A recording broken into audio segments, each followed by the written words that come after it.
आप सभी का स्वागत है। ब्राजील का वीजा आप लेना चाह रहे हैं अगर 2024 में, तो सबसे पहले अच्छी न्यूज़ ये है कि ब्राजील का वीजा पहले के मुकाबले काफी आसान है। इसका मतलब ये नहीं कि सभी को वीजा मिल जाएंगे।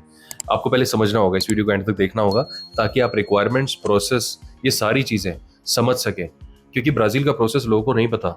और ज्यादातर रिफ्यूजल जो आ रहे हैं ना, प्रोसेस को गलत तरीके से फॉलो करने की वजह से आ रहे हैं। डॉक्यूमेंट्स की वजह से इतने रिफ्यूजल नहीं आ रहे हैं जितना हम नोट कर रहे हैं। पहले के मुकाबले सक्सेस रेट ब्राजील का काफी हाई हुआ है। और वो क्यों है, कैसी ऐसी प्रोफाइल है, क्या करने से वीजा जो है उसका सक्सेस रेट बहुत हाई हो रहा है, वो पॉइंट मैं आपको बताने वाला हूँ। कुछ केसेस में रिफ्यूजल आए जिनकी प्रोफाइल भी अच्छी थी, उनसे क्या गलती हुई जिनसे रिफ्यूजल आ गए, राइट। तो ये भी आप इस वीडियो में जानने वाले हैं, इसलिए छोटी सी वीडियो, इससे बिल्कुल समय नहीं लगेगा आपको, इसलिए एंड तक देखें। अगर आप ब्राजील जाना चाह रहे थे तो ये वीडियो देखने के बाद आपके सारे क्वेश्चन आंसर ब्राजील के वीजा को लेके एड्रेस हो चुके होंगे और आपको फिर कहीं प्रॉब्लम नहीं आएगी।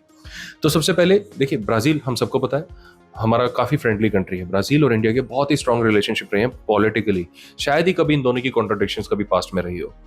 और ब्राजील हमेशा से ही इंडियंस को वीजा जो है रिलेटिवली आसानी से दे देता है। बीच में कोरोना की वजह से कह लीजिए, या फिर कुछ क्राइसिस हो जाए, पॉलिटिकल इश्यूज हो जाए, उसकी वजह से जरूर उनके जो सक्सेस रेट है कभी कभी ड्रॉप हो जाते हैं, लेकिन आमतौर पर थोड़े बेटर ही रहते हैं। तो 2023 के अगर सक्सेस रेट की बात करें ब्राजील की, तो वो काफी अच्छा है। और 24 का अब तक का जो जा रहा है वो 23 से भी अच्छा है, और यानी कोरोना से पहले वाले लेवल से भी ज्यादा बेटर सक्सेस रेट इस वक्त ब्राजील का है।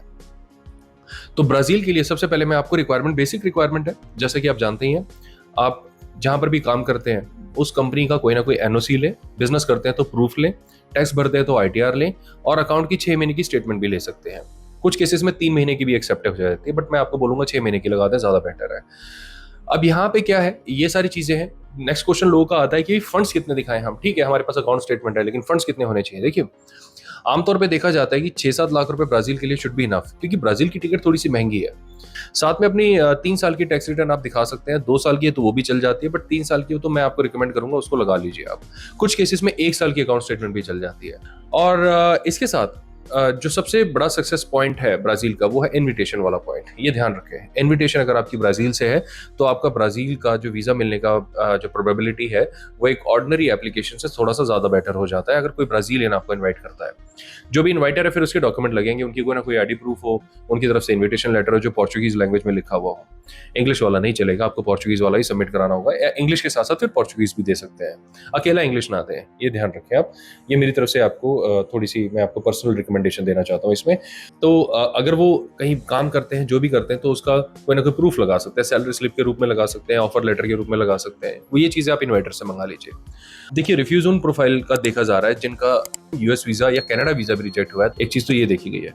दूसरा ये है कि जिनकी रीजनेबल ट्रैवल हिस्ट्री नहीं है। भाई, ये बात बिल्कुल ठीक है, इस पे मैं एग्री करता हूँ। ब्राजील हमसे इतना हजारों किलोमीटर दूर है, हमारे आसपास के देश तो हमने घूमे नहीं है। एकदम से फ्रेश पासपोर्ट पे अगर कोई ब्राजील लेने जाएगा तो प्रॉब्लम होगी। तो यहाँ पर उनका वीजा रिफ्यूज हो सकता है। जिनका अकाउंट बैलेंस मेंटेन नहीं है, मीन्स ऑफ सब्सिस्टेंस पुअर है, यानी आप अपना अकाउंट बैलेंस बहुत ही कम रख रहे हैं, तो रीजनेबल अकाउंट बैलेंस अपना मेंटेन करें।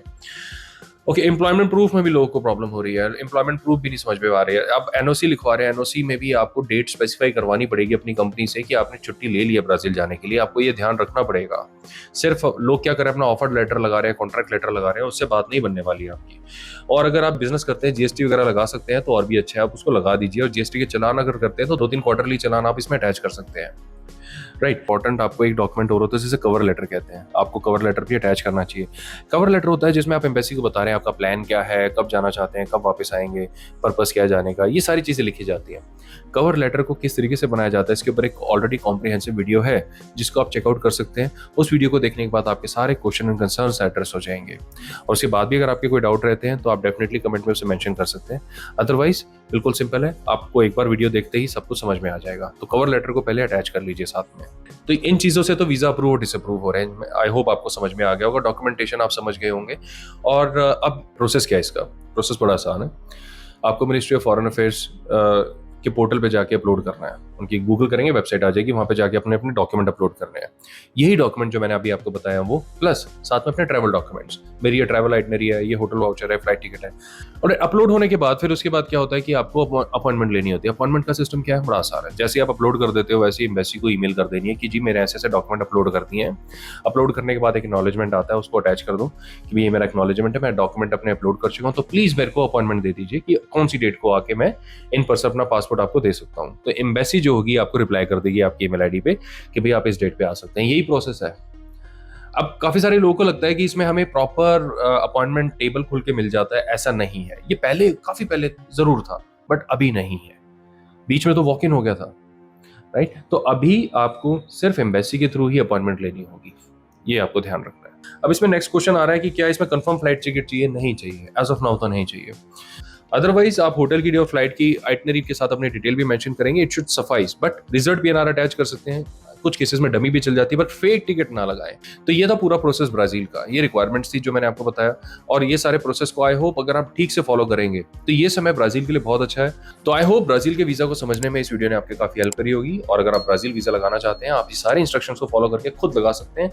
हमारे पास भी आने की जरूरत नहीं है, कोई आपको हेल्प की जरूरत नहीं पड़ेगी। बट अगर आप फिर भी एक्सपर्ट गाइडेंसेस में चाहते हैं, आप चाहते हैं कि भी आपका सक्सेस रेट थोड़ा सा अच्छा रहेगा, प्रोफेशनल के पास जाएंगे, तो ऑफकोर्स आप इन दी हुई डिटेल से हमें कॉन्टैक्ट कर सकते हैं। अपना समय देने के लिए धन्यवाद। बहुत जल्द फिर मिलेंगे। बाय।